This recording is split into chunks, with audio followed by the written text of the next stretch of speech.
اعوذ باللہ من الشیطان الرجیم بسم اللہ الرحمن الرحیم قاتل الذین لا یؤمنون باللہ ولا بالیوم الآخر ولا یحرمون ما حرم اللہ ورسولہ ولا یدینون دین الحق من الذین اوتوا الکتاب حتی یؤتوا الجزیۃ عن ید وہم صاغرون صدق اللہ العظیم۔ رب اشرح لی صدری ویسر لی امری واحلل عقدۃ من لسانی یفقہوا قولی آمین یا رب العالمین۔ یہ جو قتال فی سبیل اللہ کے ضمن میں ہماری جو چند ماہ سے نشستیں چل رہی ہیں، آج اگر اللہ تعالیٰ نے چاہا تو ہم اس کو کلوزنگ اینڈنگ سیشن کی طرف لے جائیں گے اور پھر فیصلہ کریں گے آپس میں مشورے سے کہ آئندہ کون سا جو ہے وہ موضوع شروع کیا جائے۔ تو قتال فی سبیل اللہ کے ضمن میں جو ابدی اور آخری جو ضابطہ ہے وہ یہاں پر بیان کیا گیا ہے۔ اس حوالے سے جتنی ہم نے پیچھے اسٹڈی کی ہے اس کو ذرا مختصر انداز میں خلاصے کے طور پر میں آپ کے سامنے رکھ دیتا ہوں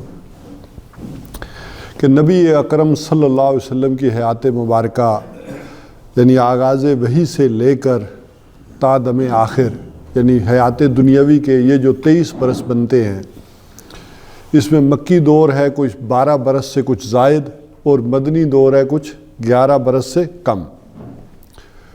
تو تقریباً یہ جو مکی دور ہے 12 برس سے کچھ زائد عرصہ ہے، اس میں قتال ممنوع رہا ہے۔ یہ جان بوجھ کر میں الفاظ استعمال کروں تاکہ چیزیں ہائی لائٹ ہو جائیں، بلکہ اس میں یہ بھی رہا ہے کہ قتال چھوڑ آگے سے جوابی کارروائی کرنا، کو بدلہ لینا، یہ بھی منع تھا، اور یہ سارے کا سارا تھا نبی اکرم صلی اللہ علیہ وسلم کے حکم کے اوپر۔ قرآن حکیم میں اس کا حکم جا کر آیا ہے سورہ نساء میں کہیں سن 6 میں مدینہ میں، اور آیت نمبر 77 میں کہ کیا تم نے ان لوگوں کو نہیں دیکھا الم تر الی الذین کفوا ایدیکم، کہ جنہیں حکم دے دیا گیا تھا کہ اپنے ہاتھوں کو بندھے رکھیں۔ اس میں ایک بات سمجھ لیں کہ جو حضور صلی اللہ علیہ وسلم کا حکم تھا صحابہ کے لیے، جب وہ لوگ ایمان لے آئے آپ کی نبوت پر، آپ کی رسالت پر، آپ کو نبی مان لیا، تو اب یہ کوسچن اٹھانا کہ یہ اللہ کا حکم ہے یا نہیں، قرآن میں آیا ہے یا نہیں، یہ گویا کہ منافقت ہے۔ جب اللہ کے رسول کو مان لیا ہے، آپ کی نبوت پر ایمان لے آئے ہیں، تو اب یہ کوسچن، یہ بحث نہیں اٹھے گی کہ یہ حکم کہاں سے ہے۔ البتہ اللہ تعالیٰ نے اس حکم کی توثیق کر دی جا کر آگے کہ یہ بھی ہمارے نبی کی طرف سے جو حکم تھا، چاہے ان کی اپنی رائے تھی یا چاہے وحی خفی کے ذریعے تھا، یہ ہمارا حکم تھا۔ جیسے وضو کا دیکھ لیں، اب نمازیں تو پڑھی جا رہی تھیں، لیکن وضو کے احکامات، وضو کا طریقہ آیا ہے جا کر سورہ مائدہ میں، تو وہ بھی گویا کہ کس کے حکم سے تھا؟ نبی اکرم صلی اللہ علیہ وسلم کے حکم سے چل رہا تھا، جس کو کہیں کہ 18 برس تک جو وضو کا طریقہ رہا ہے وہ محمد رسول اللہ صلی اللہ علیہ وسلم جس طریقے پر کرتے رہے، وہی طریقہ جو ہے وہ اپنایا گیا۔ تو اس وجہ سے یہ کوسچن جو ہے وہ کوئی بنتا نہیں تھا۔ البتہ یہاں سے جو ہم نے بات شروع کی تھی 2-3 ماہ پہلے، اذن قتال، یعنی یہ قتال کی ممنوعت سے جا کر ممنوع ہونے کے بعد اذن قتال جو شروع ہوا ہے، جس کی بحث ہم نے کی تھی، اذن قتال سے لے کر حکم قتال تک۔ تو اذن قتال کی آیات آئی سورہ حج میں، اذن للذین یقاتلون بانہم ظلموا، کہ اجازت دے دی گئی ہے ان لوگوں کو جنگ کی کہ جن کے اوپر ظلم ہوا تھا، جن کے اوپر جنگ مسلط کر دی گئی ہے، انہیں اجازت دے دی گئی ہے اس بات کی، اس وجہ سے کہ ان کے اوپر ظلم ہوا تھا، زیادتی ہوئی تھی، اور 12 برس سے انہیں نکالا جا رہا ہے، ان کے اوپر ظلم ہو رہا ہے، زیادتیاں ہو رہی ہیں، انہیں جو ہے وہ گھروں سے بے دخل کیا گیا ہے۔ تو اس آیت کے بارے میں اس وقت میں نے وضاحت کی تھی کہ 2 آراء ہیں۔ ایک رائے یہ ہے کہ سورہ حج کا اکثر و بیشتر حصہ اثناء سفر ہجرت میں نازل ہوا، یہی وجہ ہے کہ سورہ حج کے بارے میں ایک بحث یہ بھی ہوتی ہے کہ یہ مکی ہے یا مدنی ہے۔ بعض لوگوں کا خیال ہے کہ یہ مدنی ہے، اس کی آیات جو آخری ہیں وہ اس طرف نشاندہی کرتی ہیں کہ جیسے مدنی صورت ہو، لیکن اس کا آغاز جو ہوتا ہے وہ اس طرح سے ہو رہا ہے جیسے مکی صورتوں کا ہوتا ہے، اس وجہ سے لوگ کہتے ہیں کہ یہ مکی ہے۔ لیکن علامہ جلال الدین سیوطی علیہ رحمہ نے اس بحث کو دونوں طرف کے دلائل لے کر کہا کہ یہ نہ مکی ہے نہ مدنی ہے بلکہ برزخی ہے، یعنی جب آپ صلی اللہ علیہ وسلم مکہ سے نکل آئے اور مدینہ میں ابھی داخل نہیں ہوئے تھے تو یہ صورت نازل ہوئی، لہٰذا اس کی زیادہ تر آیات جو ہیں وہ اثناء سفر ہجرت میں نازل ہوئی۔ تو گویا کہ سفر کے دوران ہی اجازت دے دی گئی ان لوگوں کو۔ اور ایک اس کی قرات میں نے آپ سے کہا تھا کہ یہ ہے کہ اذن للذین یقاتلون، ایک ہے اذن للذین یقاتلون، یہ تھا اذن للذین یقاتلون، کہ اجازت ہے ان لوگوں کو جنگ کی۔ تو جن لوگوں نے یہ قرات کی ہے وہ کہتے ہیں کہ یہ اصل میں جو وادی نخلہ کا واقعہ ہوا ہے، جہاں حضرت عبداللہ ابن جاش رضی اللہ تعالیٰ عنہ کو بھیجا تھا حضور صلی اللہ علیہ وسلم نے کہ آپ جا کر یہ نخلہ جو ہے مکہ اور گویا کہ طائف کے درمیان پورا جو مکہ کراس کر کے اپوزٹ سائڈ پر جا کر یہ جو ہے وہ لوگ گئے ہیں، اور قریش کی نقل و حرکت پر نظر رکھو اور مجھے باخبر کرو۔ لیکن ہوا یہ کہ جو یہ وہاں پہنچے مدبیڑ ہو گئی، اور پہلا قتل مسلمانوں کے ہاتھوں ہوا ہے ایک مشرک کا۔ جب یہ پہلا قتل ہو گیا اور وہ باقی مشرک بھاگ گئے تو اس کا سامان وغیرہ لے کر، چیزیں لے کر یہ لوگ واپس آئے اور حضور صلی اللہ علیہ وسلم کی خدمت میں پیش کیا، تو آپ نے اس سامان کو نہیں لیا اور کہا کہ میں نے تو تمہیں یہ نہیں کہا تھا کہ جنگ کرو، جا کر تم اس طرح کا لڑائی والا معاملہ، میں نے تو کہا تھا کہ خبر رکھو نقل و حرکت پر، ان کی ساری چیزوں کے اوپر۔ تو پھر ایک رائے یہ بنی کہ نہیں، اللہ تعالیٰ نے ان کے یعنی صحابہ کے اس عمل کو اون کیا اور کہا کہ اجازت دے دی ہے اللہ تعالیٰ نے انہیں جنگ کی۔ تو ایک رائے یہ ہے، لیکن زیادہ قوی رائے وہ یہ ہے کہ حضرت عبداللہ ابن عباس رضی اللہ تعالیٰ عنہ کی کہ نہیں، یہ رائے زیادہ بنتی ہے اثناء سفر ہجرت کے اندر۔ پھر اس کے بعد اذن قتال سے حکم قتال، یہ آیات آ گئی سورہ بقرہ کے اندر، قریباً 190 سے لے کر 195 تک یہ پھر آیات اس انداز میں آئیں جو ہم نے پڑھی تھی، جن کا مطالعہ بھی کیا تھا کہ تمہیں جنگ کی اجازت ہے ان لوگوں سے کہ جو تم سے جنگ کریں مسجد حرام کے نزدیک، بلکہ وہ میں نے آیات نکال ہی دی یہاں پر سامنے تاکہ بات وَقَاتِلُوا فِي سَبِيلِ اللَّهِ، اور جنگ کرو اللہ کی راہ میں، الَّذِينَ يُقَاتِلُونَكُمْ، ان لوگوں سے جو تم سے جنگ کرتے ہیں، وَلَا تَعْتَدُوا، لیکن زیادتی مت کرنا۔ ابھی نرمی گویا کہ جنگ کا حکم بھی آ گیا، لیکن ابھی نرمی ہے کہ تم زیادتی نہ کرنا۔ ان اللہ لا يحب المعتدین، یقیناً اللہ تعالیٰ حد سے بڑھنے والوں کو پسند نہیں کرتا۔ ابھی صرف میں ترجمہ کرتا جاؤں گا تاکہ یاد دہانی آ جائے ساری باتوں کی۔ وَاقْتُلُوهُمْ حَيْثُ ثَقِفْتُمُوهُمْ، ان کو قتل کرو جہاں بھی پاؤ۔ وَأَخْرِجُوهُمْ مِنْ حَيْثُ أَخْرَجُوكُمْ، اور انہیں نکالو وہاں سے جہاں سے انہوں نے تمہیں نکالا ہے۔ وَالْفِتْنَةُ أَشَدُّ مِنَ الْقَتْلِ، اور فتنہ زیادہ شدید ہے قتل سے۔ وَلَا تُقَاتِلُوهُمْ عِنْدَ الْمَسْجِدِ الْحَرَامِ، اور ان سے جنگ نہ کرنا مگر مسجد حرام کے نزدیک۔ حَتَّى يُقَاتِلُوكُمْ فِيهِ، یہاں تک کہ وہ اس میں پاس اس کے یعنی مسجد حرام کے پاس وہ جنگ شروع کریں، وہ کرتے ہیں پھر کرو۔ فَإِنْ قَاتَلُوكُمْ، پھر اگر وہ جنگ کریں، فَاقْتُلُوهُمْ، تو پس تم بھی جنگ کرو، تم بھی قتال کرو۔ کذالک جزاء الکافرین، یہی بدلہ ہے کافروں کا۔ فَإِنِ انتہوا، پھر اگر وہ باز آ جائیں، فَإِنَّ اللَّهَ غَفُورٌ رَحِيمٌ، تو اللہ تعالیٰ بخشنے والا ہے، مہربان ہے۔ وَقَاتِلُوهُمْ حَتَّى لَا تَكُونَ فِتْنَةٌ وَيَكُونَ الدِّينُ لِلَّهِ، اور جنگ کرو یہاں تک کہ فتنہ باقی نہ رہے، فتنہ جس پر دین پر عمل نہ کر سکے، یہ وضاحت ہو گئی تھی اس وقت۔ وَيَكُونَ الدِّينُ لِلَّهِ، اور دین اللہ کے لیے نہ ہو جائے، جبکہ دوسری جگہ آ گیا تھا کہ وَيَكُونَ الدِّينُ كُلُّهُ لِلَّهِ، کل کا کل دین جب تک کہ اللہ کے لیے نہ ہو جائے۔ یعنی یہ اب جنگ شروع ہو ہی گئی ہے تو اس کا مقصد اور اس کی انتہا یاد رکھنا، یہ جنگ بند نہیں ہونی چاہیے۔ اب یہ جنگ اس وقت تک جاری رہے گی کہ جب تک کہ دین کل کا کل اللہ کے لیے نہ ہو جائے۔ اور پھر اس میں وہاں کہا گیا کہ اس میں زیادتی نہ کرنا، اللہ تعالیٰ بخشنے والا ہے، مہربان ہے۔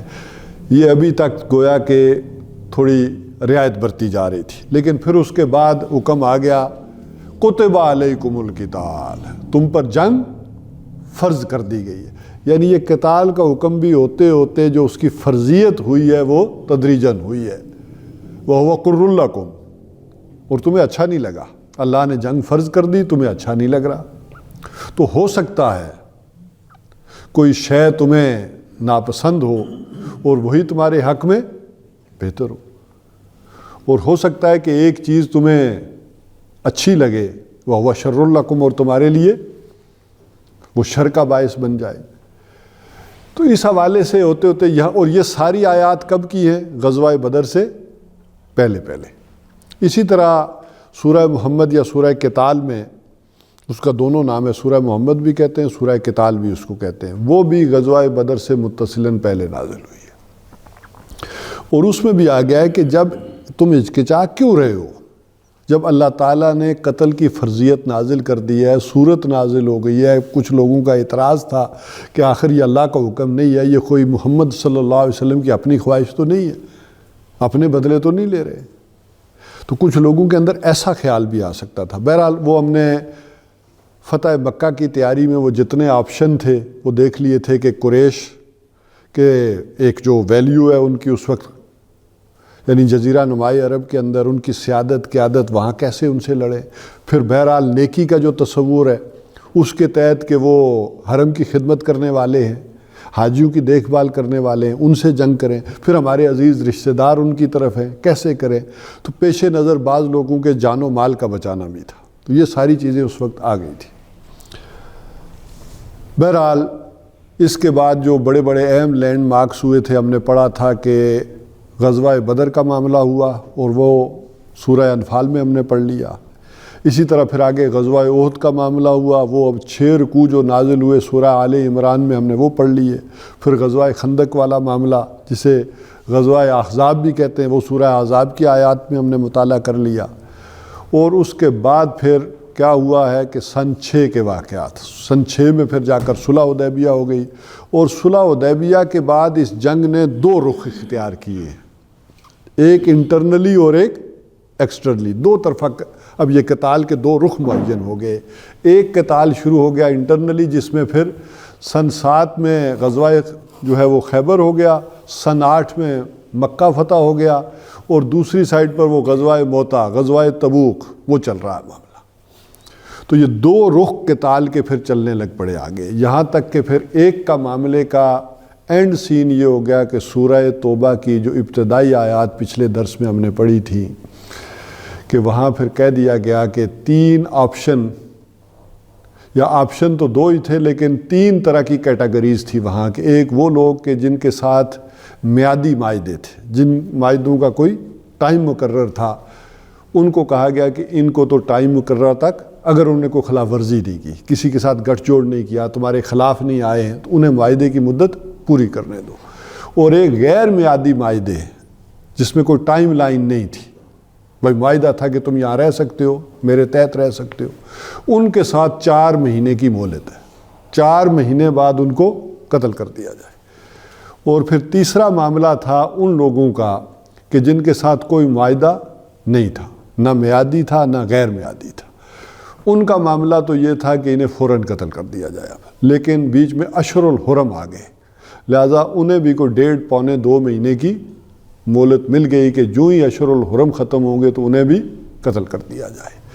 اور یہ ضابطہ میں نے آپ کے سامنے بتایا تھا کہ یہ اصل میں رسولوں کے ضمن میں اللہ تعالیٰ کا قانون رہا ہے کہ جب اللہ تعالیٰ کسی قوم کے اندر رسول بھیجتے ہیں تو جو لوگ پھر آتے وہ ختم کر دیے جاتے ہیں. جیسے قوم نوح تباہ ہو گئی، قوم صالح، قوم جو ہے وہ عاد تباہ ہوئی، اسی طرح سدوم اور عمورہ کی بستیاں الٹ دی گئیں، آل فرعون غرق ہو گئے، قوم شعیب جو ہے وہ ماری گئی.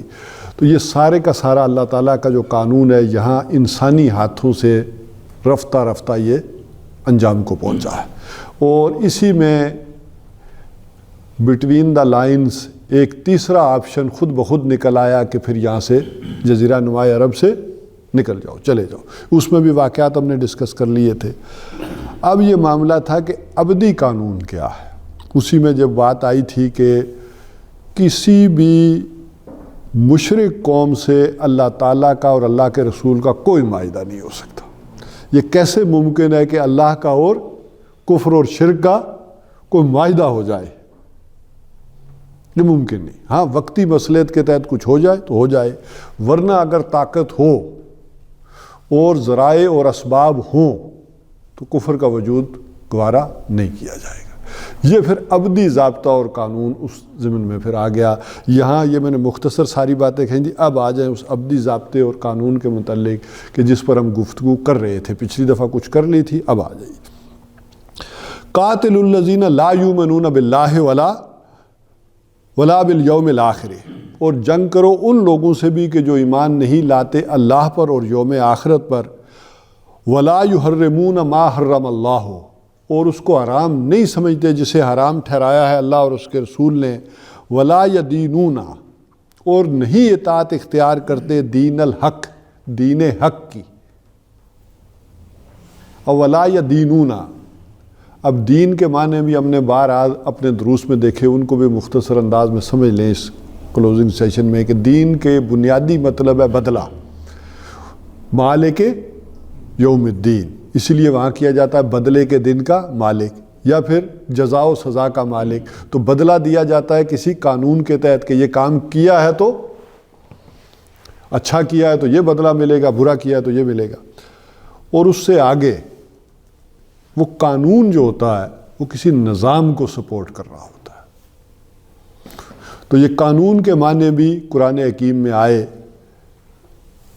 جیسے کہ سورہ یوسف میں نے آپ کو سمجھائی تھی کہ کذالک کدنا علی یوسف، اس طرح ہم نے یوسف علیہ السلام کو ایک ترکیب سمجھائی، ما کان لیاخذ اخاہ فی دین الملک، وہ اپنے بھائی کو بادشاہ کے قانون کے تحت نہیں روک سکتے تھے، مطلب کو کنان میں اور قانون ہوگا، یہاں ذرا مصر میں اور تھا، تو ذرا ترکیب اللہ تعالیٰ نے یہ بتائی کہ انہی سے پوچھو کہ تمہارے ہاں چوری کی سزا کیا ہے، تو انہوں نے کہا ہمارے ہاں تو یہی ہوتا ہے کہ جو چوری کرے اس کی سزا وہی ہے، یعنی اس کے بدلے میں اسی کو رکھ لیا جاتا ہے۔ مصر میں کوئی اور قانون ہوگا، لہٰذا اس کنان کے قانون کے تحت جو انہوں نے بیان کر دیا اس کے تحت یوسف علیہ السلام کو انہوں نے روک لیا۔ تو دین کے معنی وہاں دین الملک، بادشاہ کے قانون کے تحت، تو اسی طرح دین پھر قانون، اور قانون ہوتا ہے کسی نظام کو سپورٹ کرتا ہے۔ اب ظاہر ٹریفک کا قانون کیا ہے؟ اشارے ہیں، چلان ہے، لیکن وہ ٹریفک کے نظام کو کنٹرول کر رہا ہے۔ تو نظام ہوتا ہے کسی ایک ہستی کو مطاع مطلق مان کر اپنی ساری زندگی اس کی اطاعت میں گزارنا، یہ ہے دین۔ تو اگر یہ دین پر اس سچے دین کی اطاعت قبول نہیں کرتے تو کیا کرو؟ من الذین اوتوا الکتاب، ان اہل کتاب میں سے، ان کا غرہ ہمارے پاس کتاب ہے، قانون ہے، شریعت ہے، ہمارا اپنا دین ہے، ہم تمہاری بات کیوں مانیں؟ حتیٰ یؤتوا الجزیۃ، یہاں تک کہ وہ جزیہ دیں، عن یدن، اپنے ہاتھ سے، وہم صاغرون، اور وہ چھوٹے بن کر رہے، یعنی اطاعت قبول کر لیں اسلام کی۔ عیسائی رہنا چاہتے ہیں، یہودی رہنا چاہتے رہیں۔ اب اس میں دونوں باتیں ہم نے سمجھی تھی کہ ایک یہ کہ جو وہ قتال والا معاملہ تھا، نسیم منسیہ کر دینے والا، قال لم یغنوا فیہا لا یراہا الا مساکنہم قطع دابر القوم الذین ظلموا، وہ سارا قانون جو ان قوموں کے ضمن میں تھا وہ سارے کا سارا اپلائی ہو گیا مکہ والوں پر، یا جو ان کے تحت تھے، بنی اسماعیل اور ان کے تحت جو قبائل تھے ان کے اوپر۔ لیکن باقی قوموں کے لیے، عبدالآباد کے لیے یہ قانون آ گیا، اور وہ کیا تھا کہ وہ جزیہ دے کر اطاعت قبول کر کے، سپریمیسی اس دین کی قبول کر کے رہ سکتے ہیں، ورنہ ان کے رہنے کا کوئی چانس نہیں، اپنا دین نہیں نافذ کر سکتے، اس دین کے تحت رہ سکتے۔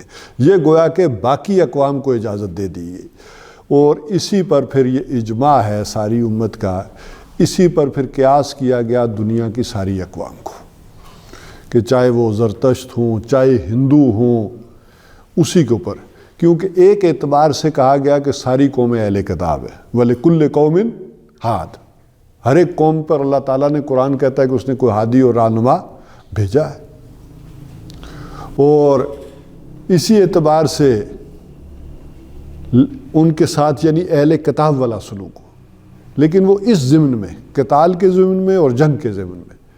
باقی اہل کتاب کی جو اصطلاح استعمال کی گئی ہے قرآن حکیم میں، وہ صرف یہود اور نصارہ کے لیے کی گئی ہے، لیکن باقیوں پر اسی سے قیاس کر کے اپلائی کیا گیا، باقی اقوام کے ساتھ صحابہ کرام نے یہی معاملہ کیا۔ اور دوسرے یہ ہوا کہ اہل کتاب کے بقیہ قوانین ان کے اوپر نہیں اپلائی ہوں گے. یعنی اہل کتاب کا ایک قانون قرآن حکیم میں یہ آ گیا کہ ایک مسلمان مرد ان کی عورتوں سے شادی کر سکتا ہے. اسی طرح ان کا ذبیحہ وہ بھی حلال ہے، وہ کھا سکتا ہے، ان کے ساتھ کھانا کھا سکتا ہے. تو باقی قوموں کا معاملہ یہ اہل کتاب والا یہ والی چیزیں اپلائی نہیں ہوں گی، بلکہ یہ قانون یہ جو ہے کہ وہ سپریمیسی دین کی رہے گی، یہ قانون ہوگا. اور یہی وہ شے تھی کہ جو صحابہ کرام پھر لے کر نکلے ہیں اور پیش کیا ہے معاملہ. اور حضرت مقداد ابن اسود رضی اللہ تعالیٰ عنہ کی جو روایت ہے مسند احمد میں، وہ کہتے ہیں کہ لا یبقى علی ظاہر الارض بیت مدر ولا وبر الا ادخلہ اللہ کلمۃ الاسلام بعز عزیز وذل ذلیل. کہ حضور صلی اللہ علیہ وسلم نے فرمایا کہ لا یبقى علی ظاہر الارض، اس روئے زمین پر کوئی گھر ایسا نہیں بچے گا، چاہے وہ پتھر اور گارے کا ہو، چاہے وہ اونٹ کے بالوں کا کوئی خیمہ ہو، کوئی گھر ایسا نہیں بچے گا جہاں اللہ کلمہ اسلام کو داخل نہ کر دے. بعز عزیز وذل ذلیل، عزت والے کی اس کی عزت کے ساتھ اور ذلیل کو اس کی اس ذلت کے ساتھ. وہاں ذلت کے معنی چھوٹا ہونا، کمزور ہونا. اور اس کی پھر صحابہ کرام نے آپس میں گفتگو کی اور تشریح کی کہ اصل میں معاملہ یہ ہوگا کہ جب اس نے اسلام کی اطاعت قبول کر لی تو اب وہ چھوٹا بن کر رہا ہے اسلام کے سامنے، اس دین کے سامنے. اور اگر اس نے اسلام قبول کر لیا تو اس کی عزت افزائی ہو گئی، وہ برابر کا شہری ہو گیا، مسلمان تمہارا بھائی بن گیا، اس کی عزت افزائی ہو گئی. وہ اسلام گویا کہ اس کے گھر میں عزت لے کر داخل ہوا. اور جو آدمی اسلام نہیں لایا، اب مرضی اس کی ہے، اپنے دین پر قائم رہے، اور اسلام اس کے گھر کے اندر داخل ہو گیا، وہ بدبخت محروم رہا. یعنی بطور دین اس نے اسلام کی گویا کہ اطاعت جو ہے وہ قبول کر لی. تو یہ ابدی قانون جو آیا ہے پھر قتال کے ضمن میں، وہ یہ آیا ہے کہ اگر پھر یہی تین چیزیں صحابہ کرام پیش کرتے تھے، اور وہ رستم کا جو مکالمہ ہے، وہ سردوں پر جب جھڑپیں ہوئی ہیں، جنگ ہوئی ہے، تو اس نے اپنے جاسوس بھیجے کہ کیا وجہ ہے. پہلے بھی ہوتا تھا، سردیوں میں کچھ لوگ آتے تھے، لوٹ مار کیا سرحدی دیہاتوں میں، تو کوئی مستقل نہیں ہوتا تھا. یہ مستقل ہی کوئی جھڑپیں چل رہی ہیں، جنگ چل رہی ہے، تو اس کا مطلب کیا ہے؟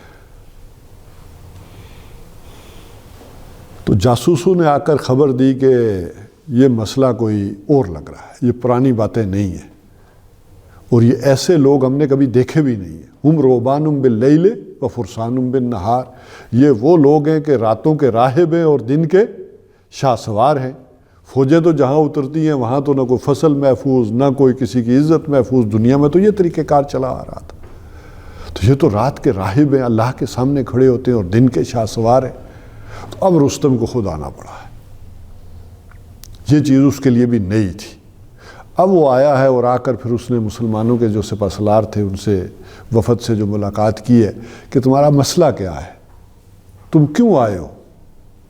انا قد ارسلنا، ہم آئے نہیں ہیں بلکہ ہمیں بھیجا گیا ہے. اس لیے بھیجا گیا ہے کہ ہم تمہیں جہالت کے اندھیروں سے نکال کر نور ایمان کی روشنی میں لے کر آئے. اور دوسری بات کہ تمہیں بادشاہوں کے ظلم و ستم سے نکال کر جور الملوکیہ الی عدل الاسلام، اسلام کے نظام عدل میں لے کر آئے.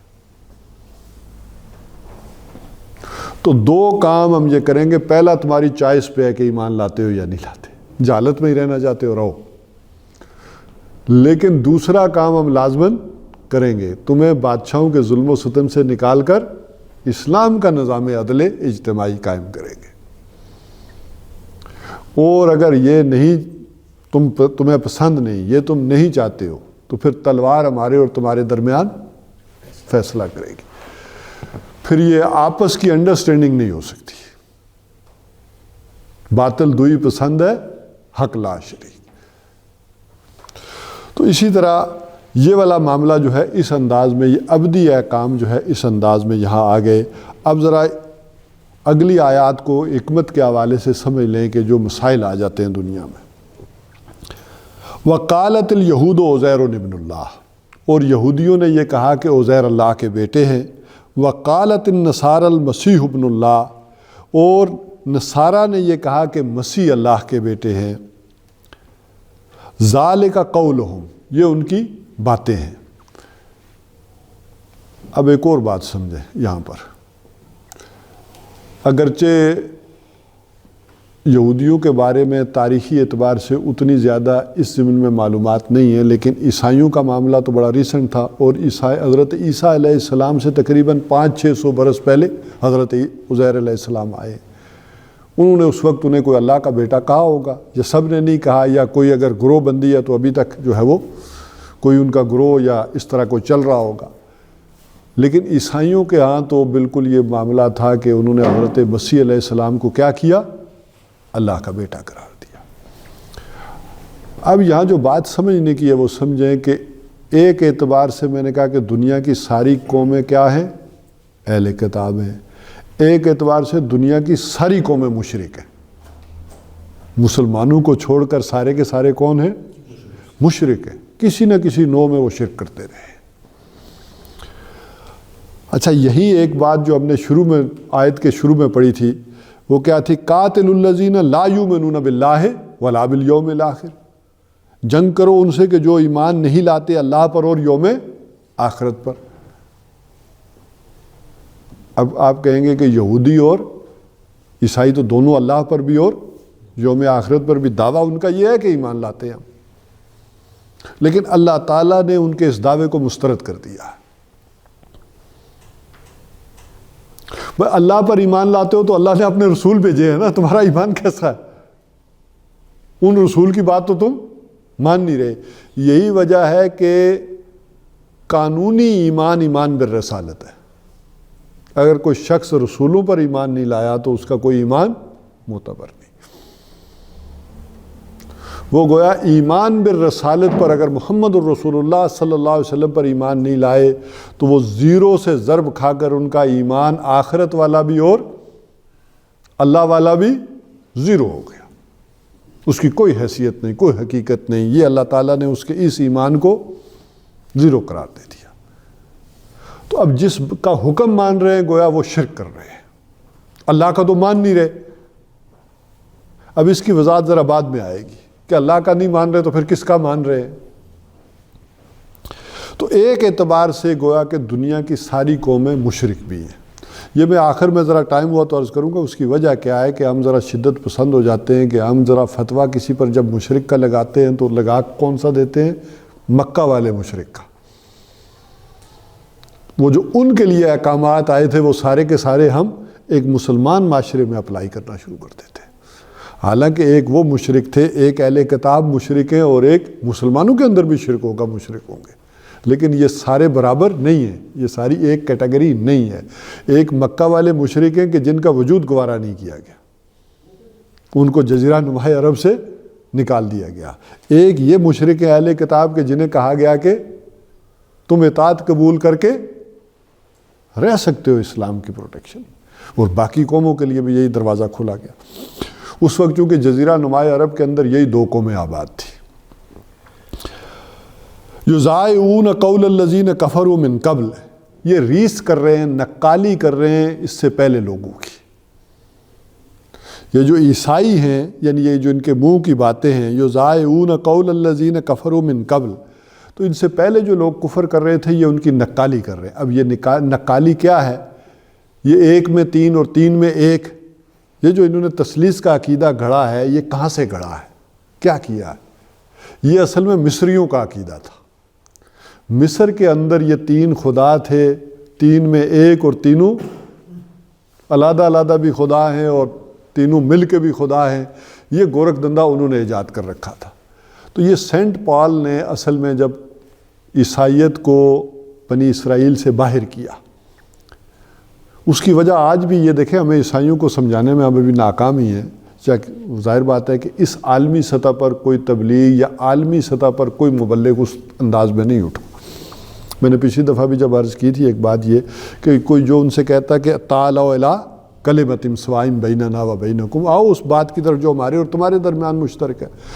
تم اللہ کو مانتے ہو، اللہ کے رسولوں کو، جو کامن باتیں وہ تو آؤ نا ورلڈلی نافذ کر لیں۔ تو اسی انداز سے ہوا یہ کہ یہ حضرت عیسیٰ علیہ السلام جو آئے ہیں تو بنی اسرائیل کے لیے آئے، وہ عالمی رسول نہیں تھے، باقی دنیا کی قوموں کے لیے نہیں تھے۔ تو سینٹ پال نے جو اصلاً یہودی تھا، اس نے ان کی توجہ اپنے اوپر سے ڈائیورٹ کرنے کے لیے اس کو عالمی قرار دے دیا۔ اس نے کہا کہ تم سب قوموں کو تبلیغ کر سکتے ہو۔ اب جب سب قوموں کو تبلیغ کرنی تھی تو آپ کو معلوم ہے شام سے مصر ساتھ ہی ہے، تو مصر میں یہ عقیدہ تھا۔ تو سینٹ پال نے کیا کیا کہ اس کو ان کے اس عقیدے کے مطابق ڈھال دیا اپنے مذہب کو، تاکہ انہیں ایکسیپٹ کرنے میں آسانی ہو۔ اس بات کو اگر آپ سمجھنا چاہیں تو بڑی آسانی سے یوں سمجھ سکتے ہیں کہ بین یہی کام اسماعیلیوں نے کیا جب وہ برعظیم پاک و ہند میں آئے۔ آغا خانی جو تھے، اسماعیلیوں کی شاخ آغا خانی، وہ چونکہ ہندوؤں کے ہاں 9 اوتار کا تصور تھا کہ 9 خدا زمین پر آئے ہیں، تو انہوں نے کہا 9 کو تو تم پہلے ہی مانتے ہو، تو 10ویں اوتار کس کو مان لو؟ حضرت علی رضی اللہ تعالیٰ عنہ کو مان لو کہ خدا ان کی شکل میں آیا ہے، اور تمہارے لیے کوئی پابندی کی ضرورت نہیں ہے کہ تم نمازیں پڑھو، روزے رکھو۔ شریعت بھی سینٹ پال کی طرح منسوخ کر دی ان کے لیے، اور تاکہ لوگوں کے لیے وہ ایک قبولیت کا معاملہ ہو جائے، انہی کے عقائد کے مطابق جو ہے وہ بات کی جائے۔ لہٰذا آغا خانیوں نے ان کو، یہ جو گجرات میں سارے ہیں نا، یہ اسی اکثریت انہی کی ہے کہ تم یہ اس طرح سے قبول کر لو تو کوئی فرق نہیں پڑے گا۔ اب نہ نماز پڑھنی ہے، نہ روزہ رکھنا ہے، نہ شریعت پر عمل کرنا ہے، ایک عقیدہ ہی بدلنا ہے، تو انہیں بھی کوئی مسئلہ نہیں تھا بدلنے میں۔ تو اسی طرح کا معاملہ انہوں نے بھی کیا کہ عیسائیوں نے مصریوں کو راضی کرنے کے، مصر بہرحال عرب کی ایک تہذیب تھی، امام تھا، تو ان کو اپنی طرف کنورٹ کرنے کے لیے انہوں نے کیا کیا کہ اپنے دین کے اندر بھی یہ تثلیث کا معاملہ بنا لیا، متھرائزم جو کہلاتا ہے۔ تو بہرحال یہ ریس کر رہے ہیں ان لوگوں کی جو اس سے پہلے جو ہے وہ کافر تھے۔ قاتلہم اللہ، اللہ تعالیٰ انہیں ہلاک کرے۔ انا یوفکون، کہاں سے یہ بچلائے جاتے ہیں، کدھر جا رہے ہیں، یہ ذرا ان کی حرکتیں دیکھو کہ یہ کیا کر رہے ہیں۔ اتخذوا اخبارہم ورہبانہم اربابا من دون اللہ، انہوں نے بنا لیا ہے اپنے علماء کو اور اپنے اولیاء کو رب بنا لیا ہے اللہ کے سوا، اللہ کو چھوڑ کر ان کو رب بنا لیا ہے۔ اب یہاں یہ بات اور شرک والی جو ہے وہ نکل آئے گی۔ حضور صلی اللہ علیہ وسلم نے جب یہ آیت پڑھی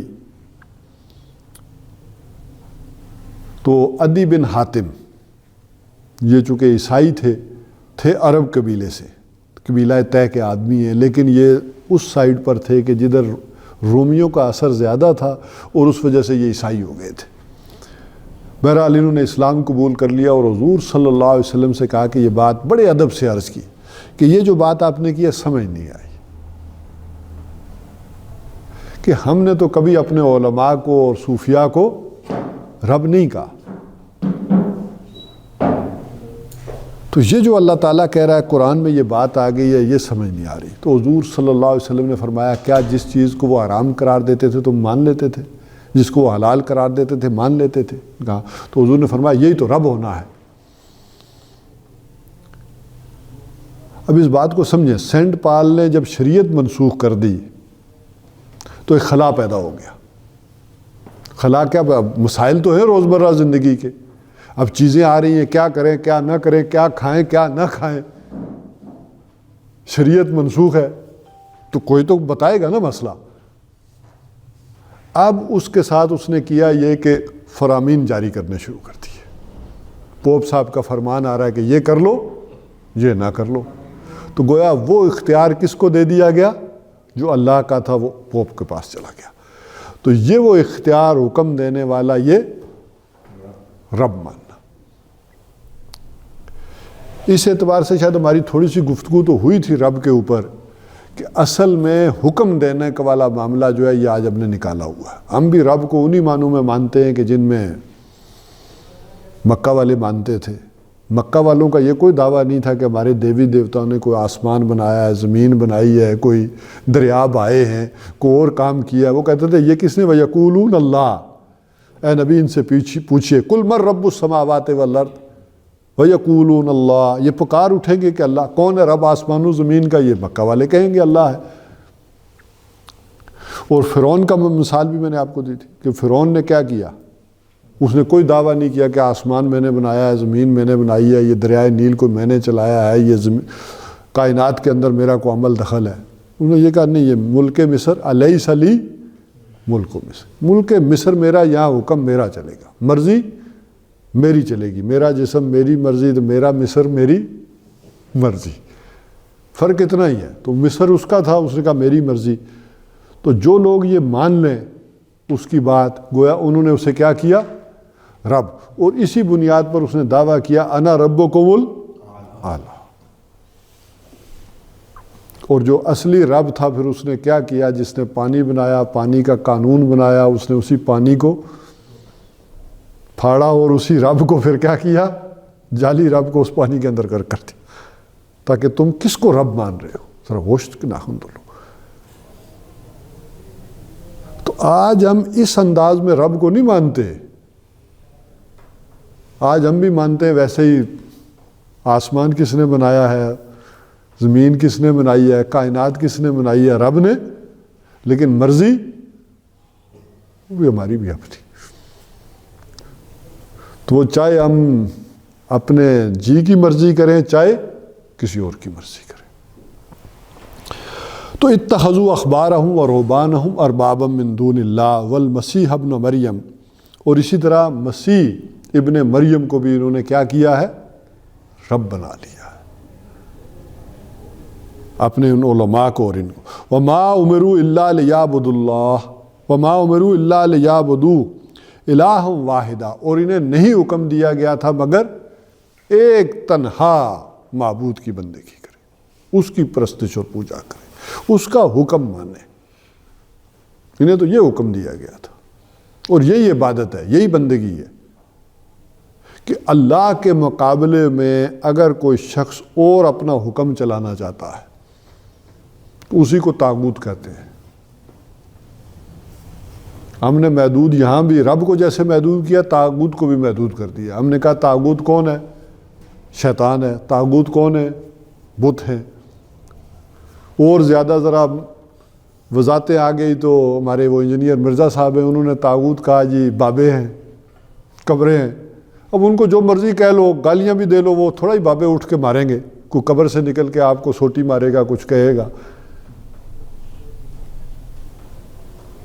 لیکن آپ سارے تو فورسز والے نا، آپ کہیں طاغوت کون ہے، حکم کس کا مانتے ہیں، تو پھر آپ کو لگ پتہ جائے کہ ہوتا کیا ہے طاغوت۔ خواہشات بھی، افرائیت من اتخذ الہہ ہوا، وہ بھی الہ۔ تو طاغوت کے خلاف کھڑے ہو جانا یہی بندگی اور عبادت ہے۔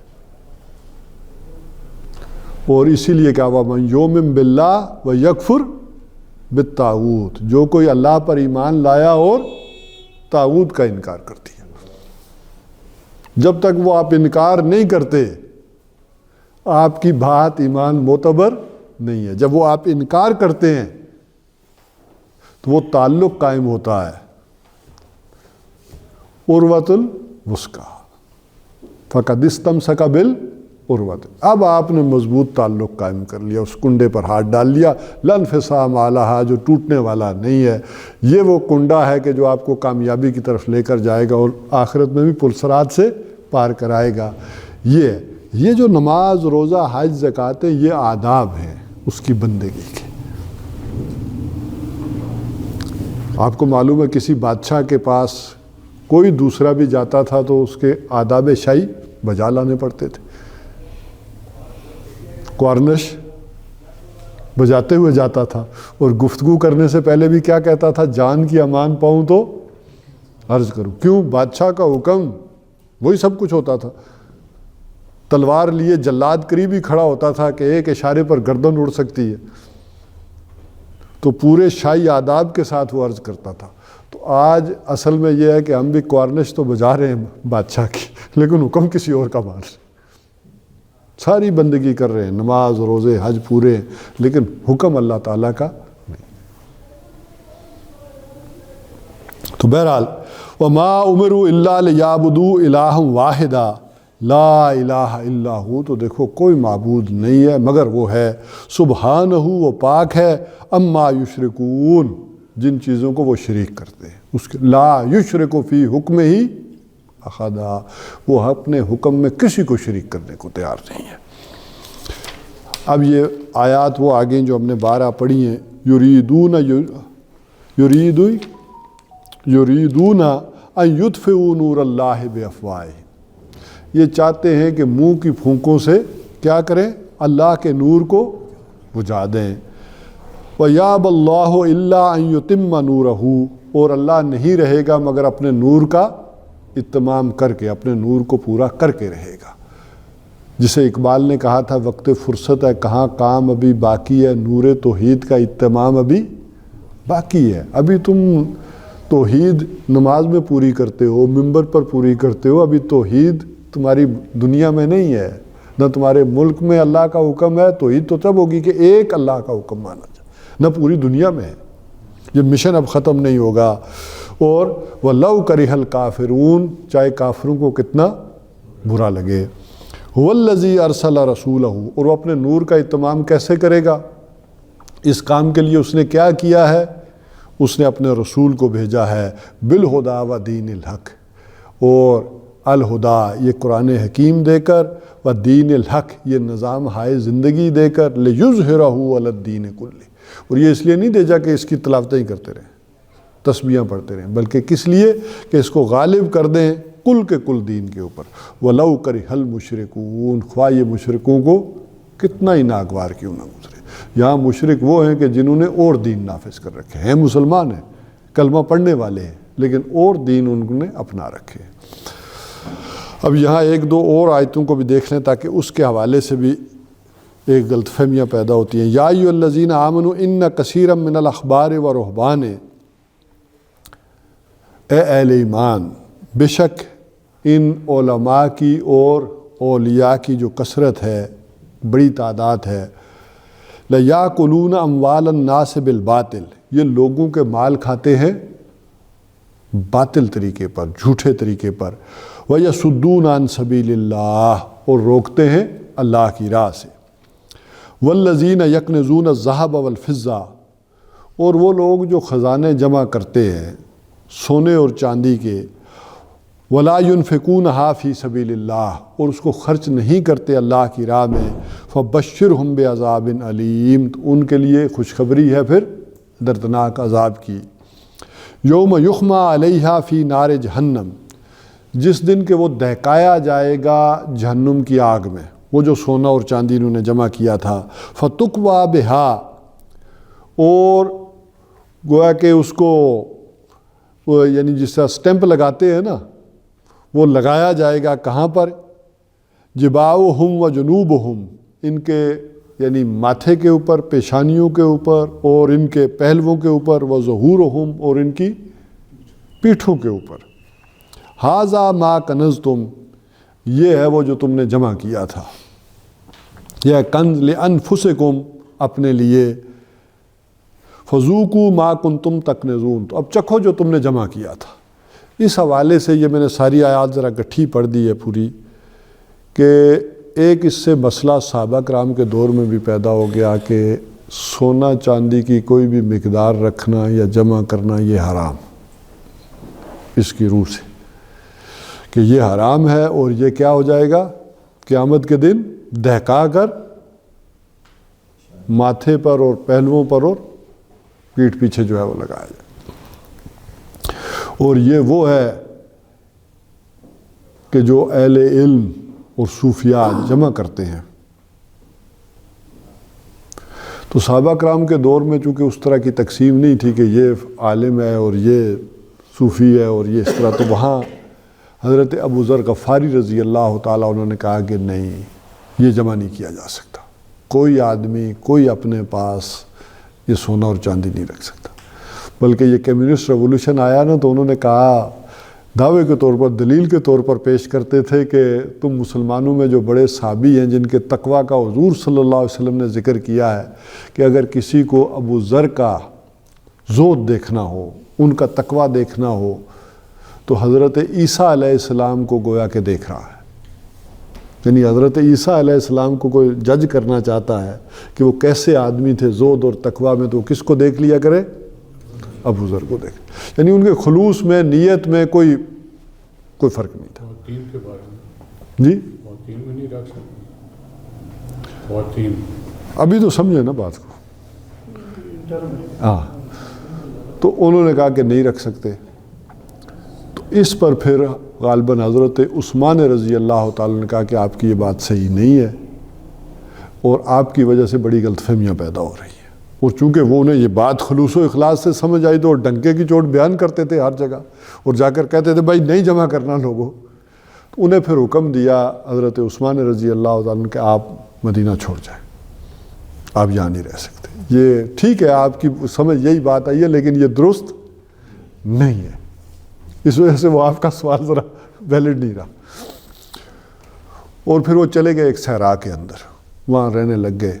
تو وہ ساتھ بیوی بھی ان کی گئی، بیوی آپ ذرا اندازہ کر سکتے کتنی باہمت خاتون ہوں گی۔ وہ وہاں گئی تو ذرا بھوک لگی تو انہوں نے کوئی توا شوا نکالا، کوئی روٹی شوٹی پکانے کا کیا، تو وہ پھر غصے ہو گئے۔ انہوں نے کہا یہ ساری دنیا تو میں چھوڑ کے آیا تھا، تم یہ پھر لے آئی ہو۔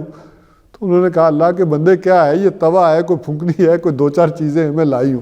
تو وہ زود میں اس قدر آگے بڑھ گئے تھے۔ یہاں اصل جو شے ہے جس وجہ سے غلط فہمی ذرا پیدا ہوئی، تو وہ ذرا سمجھیں کہ یہاں یہ ہے کہ ایک وہ لوگ جو دین کی خدمت کر رہے ہوں اور خاص کر قرآن پڑھا رہے ہوں، یہی وجہ ہے کہ اصلاً فتویٰ تو یہی ہے کہ قرآن کی تعلیم پر معاوضہ لینا یہ حرام ہے، حرام ہے قرآن کی پڑھنے پڑھانے میں، اس کو بیان کرنے میں، اس کی تعلیم کرنے میں۔ لیکن پھر اہل علم نے کچھ جواز نکالے کہ کیا کریں، مجبوری ہے، وہ کھائیں گے کہاں سے، کس طرح سے۔ تو فتویٰ تو یہاں تک نکلا کہ بھائی جتنی بالکل منیمم ضرورت ہے، جیسے کہ حضرت ابو بکر صدیق رضی اللہ تعالیٰ عنہ خلیفہ بنے تو کپڑے لے کر نکل گئے، میں کپڑے ذرا بیچاؤں، کھانا بھی تو ہے نا کچھ۔ تو حضرت عمر فاروق رضی اللہ تعالیٰ نے روک دیا کہ آپ یہ کام کرنے چلے جائیں گے تو پھر امور مملکت کون چلائے گا۔ تو پھر بڑی بحث کے بعد طے ہوا کہ گھر کا جتنا یعنی بالکل منیمم جو ہے وہ بیت المال سے ملے۔ تو اس چیزوں کو مد نظر رکھتے ہوئے پھر اہل علم نے اس کو اس انداز تک جائز رکھا کہ بالکل منیمم لیول پر، تاکہ آدمی کو جو ہے وہ اس کی جو بالکل بیسک ضرورت ہے وہ لے سکتا ہے، وہ بھی گویا کہ خوشی سے نہیں، وہ بھی گویا کہ برے دل سے ہی لے کر اس کو کرے گا۔ لیکن دین کے پردے میں اصل میں پھر یہاں جو بات سمجھانی مقصود تھی وہ یہ تھی کہ اس میں جائیدادیں بن رہی ہوں۔ کہنے کو تو گدیاں بھی کیا ہیں، روحانی ہیں، لیکن روحانیت پتہ نہیں ان میں ہے یا نہیں، لیکن جائیدادیں بن رہی ہیں، پلازے بن رہے ہیں دین کے نام پر۔ پھر یہ سارا چندہ اکٹھا ہوتا ہے، پیسے آتے ہیں، اور پھر اس کے اوپر روحانیت اور تقویٰ اور دین کہاں گیا، پھر لڑائیاں ہوتی ہیں، قتل و غارت ہوتی ہے اسی پیسے پر، اسی چیزوں کے اوپر۔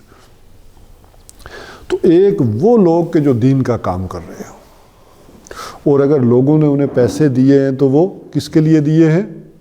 اللہ کے دین کے لیے دیے ہیں، اور وہ وہاں نہ خرچ کر رہے ہوں بلکہ کیا کر رہے ہوں، اس سے اپنی جائیدادیں بنا رہے ہوں، یا وہ پیسہ جمع کر رہے ہوں، جائیدادیں بن رہی ہوں، کاریں خریدی جا رہی ہوں، پلازے ہوں، تو یہ وہ مال ہے کہ پھر انہیں دہکا کر قیامت کے دن لگایا جائے گا۔ تو ان لوگوں کے لیے اصل میں وضاحت تھی، نہ کہ یہ کوئی اس طرح کا قانون تھا کہ باقی لوگ نہیں کر سکتے۔ باقی قانون تو یہی ہے کہ جو آدمی اللہ تعالیٰ کا حق اپنے مال میں سے ادا کر دے اس کے لیے جائز ہے، وہ زکوٰۃ ادا کر دیتا ہے، ٹھیک ہے۔ ہاں اپنا ایک روحانی مقام اونچا کرنا چاہتا ہے، آگے بڑھنا چاہتا ہے، تو یہ دو چیزیں ہیں۔ اس کو بلکہ میں سمپلیفائی یوں کر دوں کہ اسلام کا جو قانونی نظام ہے وہ کیپٹلزم سے قریب تر ہے، اس میں سے اس کی اگر برائیاں ہم نکال دیں تو اس میں ذاتی ملکیت بھی ہے، وہ چیزیں بھی ہیں، اور اسلام کا جو روحانی چیز ہے، روحانی معاملہ ہے، وہ کمیونسٹ نظام سے قریب تر ہے، قانونی میں نہیں ہے۔ وہ کوئی آدمی سارا خرچ کرنا چاہتا ہے تو وہاں تو قانون کے درجے میں ہے کہ کسی کی کوئی ملکیت نہیں. تو یہ دونوں چیزوں کو اگر رکھیں کہ کمیونزم کی ساری خرابیاں نکال دیں تو کمیونسٹ نظام جو معاشی نظام ہے اس کا وہ اصل میں اسلام کا روحانی نظام ہے. اور قانونی نظام کیا ہے؟ کیپٹلزم ہے. اس میں سے یہ جوا، سود اور اس طرح کی بیماریاں، یہ ادھار والے معاملے، اس میں لین دین بینکوں کے، یہ اگر خرابیاں ہم نکال دیتے ہیں تو یہ دونوں نظام اصل میں مل کے پھر چلتے ہیں.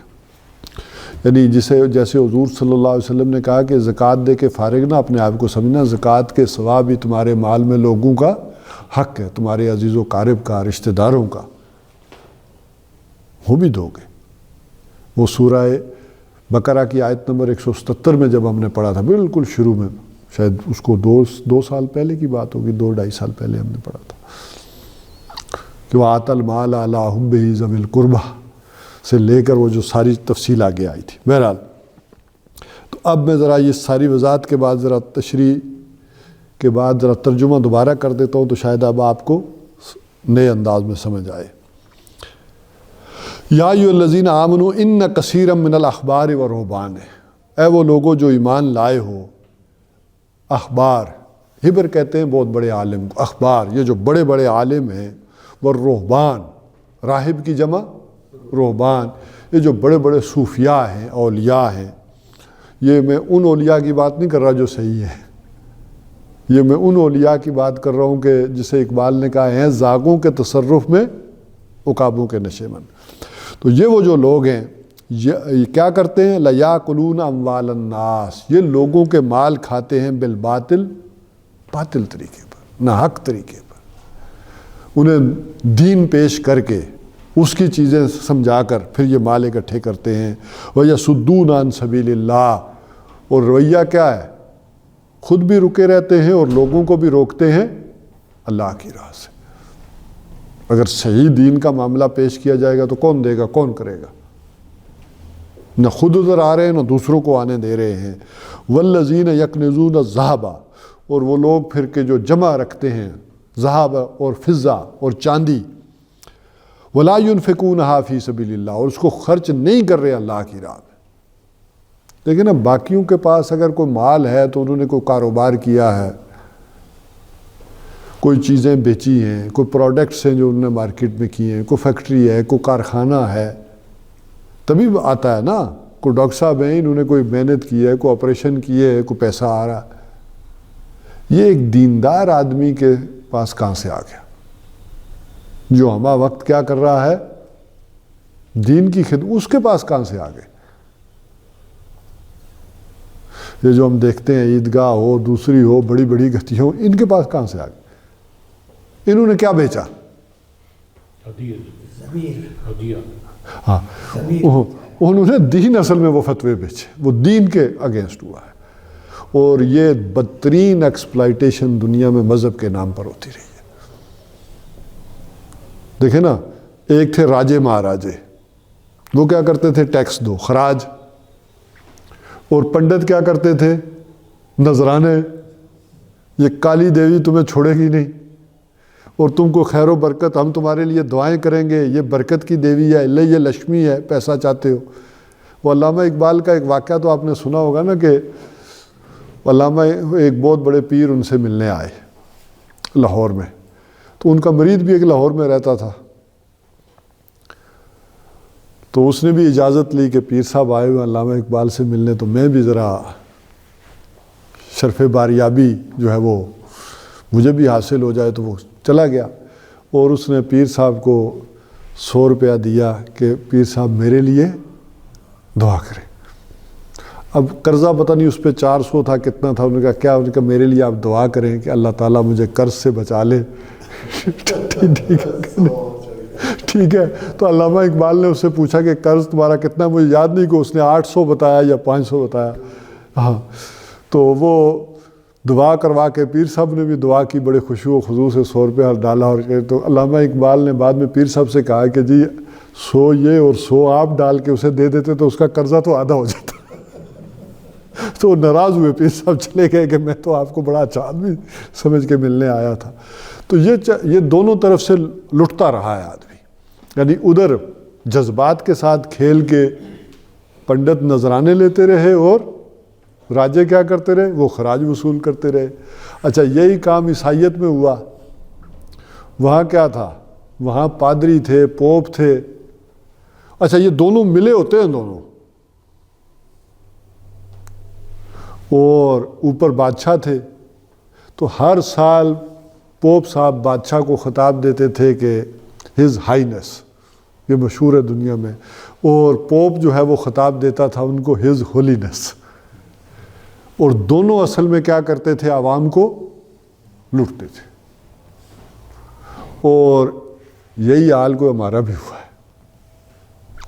اور عبداللہ ابن مبارک ظاہر تبع تابعین میں سے ہیں، تو انہوں نے اس وقت سینس کر لیا تھا۔ ایک آدمی کے سینس ہوتا ہے نا کہ وہ بہت ابھی بالکل چھوٹی سی چیز ہو رہی ہو تو وہ سینس کر لیتا ہے کہ یہ آگے دور جا کر کتنی بڑی خرابی پیدا۔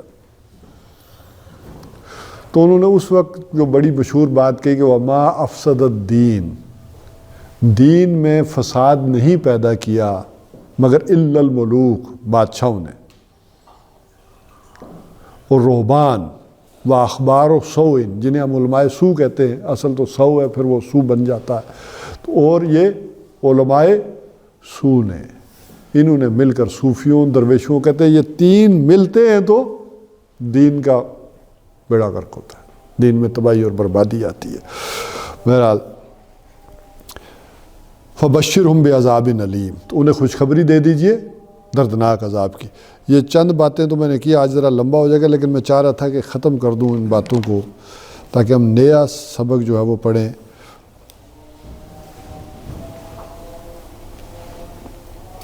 بہرحال جو آخری آیات آئی، میں سورہ بقرہ کے بالکل آخر میں اب چلا گیا ہوں، سورہ توبہ کے آخر میں، یا ایھا الذین آمنوا قاتلوا الذین یلونکم من الکفار۔ اب یہ ابدی قوانین ہیں جو آ رہے ہیں۔ اے وہ لوگوں جو ایمان لائے ہو، جنگ کرو ان لوگوں سے، یلونکم من الکفار، جو تمہارے قریب کے کفار ہیں، جن سے تم ملتے ہو، جڑے ہوئے ہیں۔ اور اسی پر پھر عمل کیا صحابہ کرام نے کہ ایک طرف جو ہے خود حضور صلی اللہ علیہ وسلم کی زندگی میں روم کے اوپر ہو گیا معاملہ، اور ادھر سے ایران کی طرف، یہ دونوں ہی سپر پاوریں تھیں۔ حضرت عمر فاروق رضی اللہ تعالیٰ عنہ کے دور میں پھر باقاعدہ جو ہے وہ مہمات جو ہے وہ ایران کی طرف رہی ہیں، اور یہ دونوں جو قریب کے کفار ہیں ان سے جنگ کرو۔ یہ تمہارا جو مشن ہے پوری دنیا میں اپنے اس دین کو غالب کرنے کا، یہ جاری رہے گا۔ اور اس معاملے میں وَلْيَجِدُوا فِيكُمْ غِلْظَةً، اور چاہیے کہ وہ تمہارے اندر سختی پائیں، اس معاملے میں کوئی نرمی نہ کرو۔ اب یہ ابدی، اگر تمہارے اندر طاقت ہے، وسائل ہیں، ذرائع ہیں، تو اب کفر کا وجود گوارا نہ کرو، یہ کرو۔ اور خود حضور صلی اللہ علیہ وسلم سے بھی کیا کہہ دیا گیا؟ وَجَاهِدِ الْكُفَّارَ وَالْمُنَافِقِينَ وَاغْلُظْ عَلَيْهِمْ، یہ آپ کی نرمی سے غلط فائدے اٹھاتے ہیں، ان کے اوپر ذرا سختی کیجئے۔ اب اسی انداز میں اہل ایمان سے بھی کہہ دیا گیا وَلْيَجِدُوا فِيكُمْ غِلْظَةً، یہ تمہارے اندر سختی پائیں، وَاعْلَمُوا أَنَّ اللَّهَ مَعَ الْمُتَّقِينَ، اور جان لو کہ اللہ تعالیٰ پرہیزگاروں کے ساتھ ہے، تمہیں تنہا نہیں چھوڑ رہا ہے۔ حضور صلی اللہ علیہ وسلم اگر چلے بھی گئے تو اللہ تمہارے ساتھ رہے گا، اس کی مائیت تمہارے ساتھ ہوگی۔ اب اس کے بعد کچھ منافقین کا تذکرہ ہے اس صورت کے اندر کہ یہ کام بھی تمہارے ساتھ ساری زندگی رہے گا، یہ مت سمجھو کہ منافقت نہیں رہے گی، یہ کام بھی سائیڈ بائی سائیڈ تمہارے اندر چلتا رہے گا۔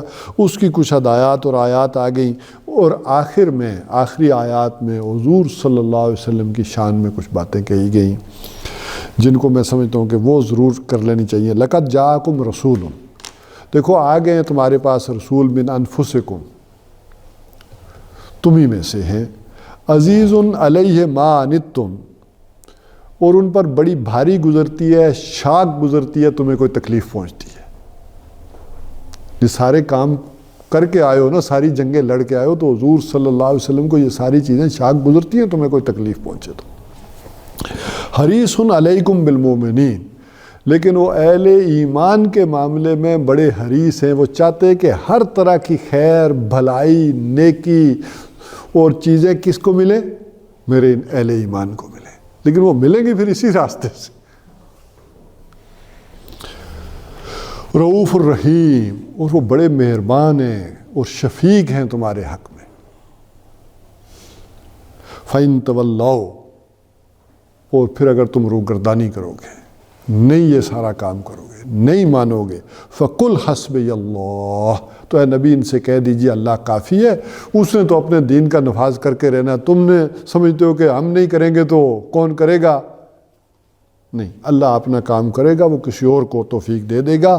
لا الہ الا ہو، نہیں ہے کوئی معبود مگر وہ، علیہ توکلت، آپ تو ان سے کہیے کہ میرا توکل کس پر ہے؟ اس کے اوپر ہے۔ وَهُوَ رَبُّ الْعَرْشِ الْعَظِيمِ، وہ ہے اس عرش عظیم کا رب، وہ ہے مالک۔ بس یہ میں نے کوئی ذرا جلدی کی ہے، لیکن میں نے کہا کہ مضامین ہمارے یہ مکمل ہو جائیں۔